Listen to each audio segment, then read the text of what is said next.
అనుదిన వాగ్దానం, daily promise. దేవుని నామానికి మహిమ కలుగును గాక. మన ప్రభువు ప్రియరక్షకుడైన యేసుక్రీస్తు వారి శుభనామములో మీకు నా హృదయపూర్వక వందనాలు తెలియజేస్తున్నాను. ఈదను దేవుని వాక్కు, శత్రువుమై ఉండగా, రోమా 5:10, శత్రువుమై ఉండగా ఆయన కుమారుని మరణం ద్వారా మనం దేవునితో సమాధానపరచబడిన వారమే ఆయన జీవించిన చేత మరి నిశ్చయముగా రక్షింపబడుదుము. Praise lord. 6 నుంచి 10 వచనాల వరకు చూస్తే, బలహీనులు, భక్తిహీనులు, పాపులు అని చెబుతా వారి కొరకు ప్రభువారు శిలువలో మరణించినట్లుగా తెలియజేస్తా ఉన్నాడు. ఇంకను మనం అనేక లేఖన భాగాలను చూసినప్పుడు దీనులు, దరిద్రులు, చేతకాని వారు, పనికిమాలిన వారు, లేక చెరలో ఉన్నవారు, బంధింపబడిన వారు, దుఃఖంలో ఉన్నవారు, పాడైపోయిన వారు, ఇట్లా ఎవరైనా కానీ వారి కొరకు ప్రభు ఈ లోకానికి వచ్చి అట్టి వారి కొరకు రక్తం చిందించి మరణించినట్లు దేవుని వాక్యం స్పష్టం చేస్తా ఉంది.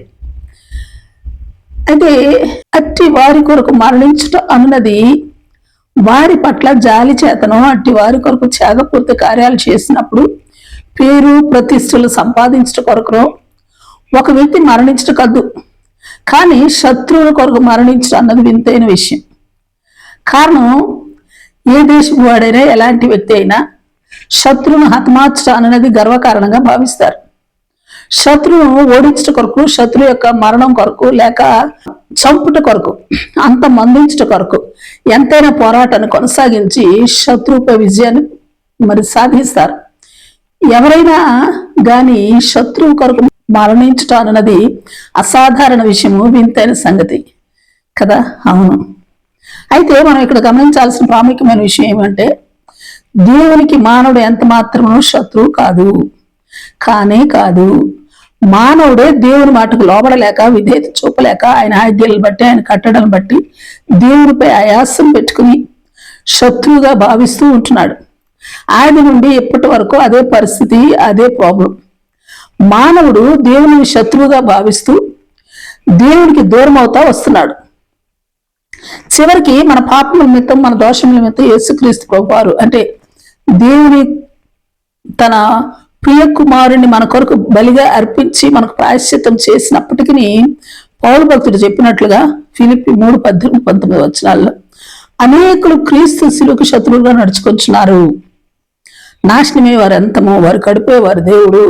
మరి తాము సిగ్గుపడవలసిన విషయాలందు, సంగతులందు అతిశయపడతా ఉన్నారు.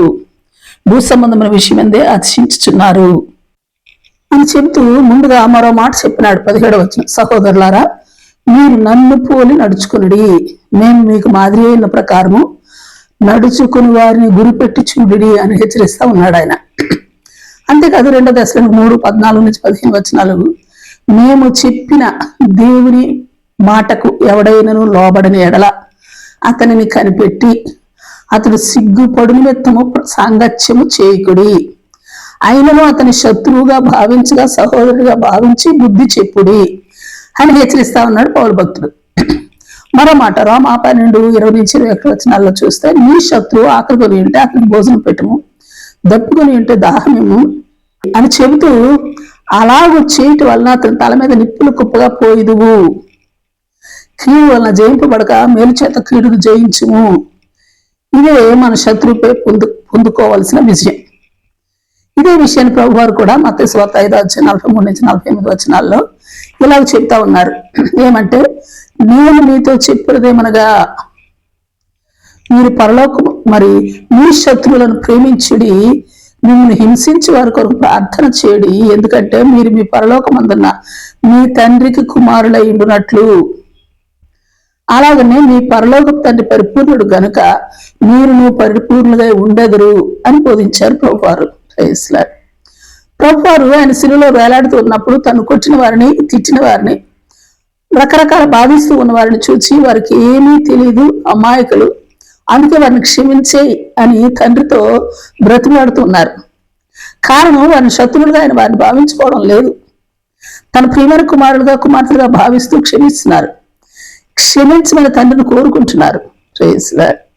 పాత నిబంధన కాలంలో కూడా తండ్రి ప్రేమను ఎరిగిన దావీదు, దేవుని ఆజ్ఞలను ఎరిగిన దావీదు మొదటి సమయంలో 24:17 అతనికి తన శత్రువు దొరికినప్పుడు మేలు చేసి పంపివేసినాడని మనం లేఖనాలు చూస్తున్నాం. ప్రేయస్లా ఈ లేఖన భాగాలన్నింటినీ చూస్తున్నప్పుడు దేవునికి మనము శత్రువులము ఎంత మాత్రమే కాము, కానీ మనమే దేవునికి వ్యతిరేకంగా జీవిస్తూ శత్రువులుగా భావించుకుంటూ ఉండటం, శత్రువులుగానే ప్రవర్తిస్తూ ఉంటా ఉన్నాం.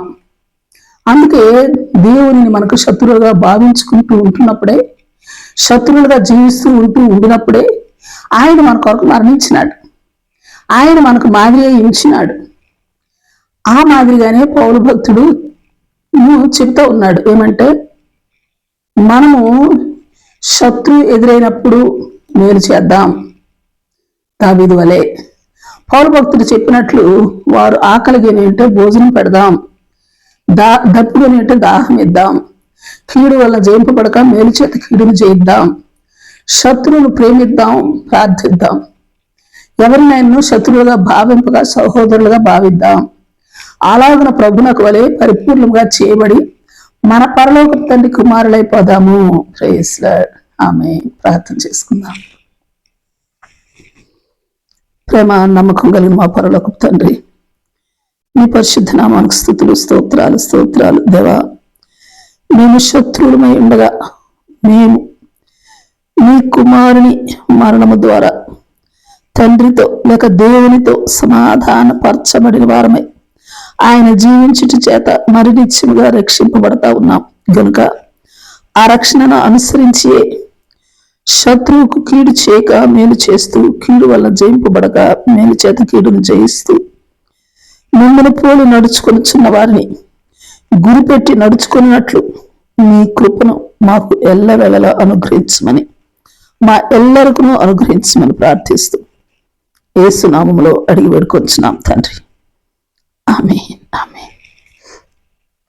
Praise lord. రేపు మరొక వాగ్దానంతో మనం కలుసుకుందాం. ప్రతిరోజు ఉదయం ఈ కార్యక్రమాన్ని వీక్షించగలరు. తిరిగి మళ్ళా రేపు ఉదయం కలుసుకుందాం. దేవుడు మిమ్మల్ని దీవించును గాక.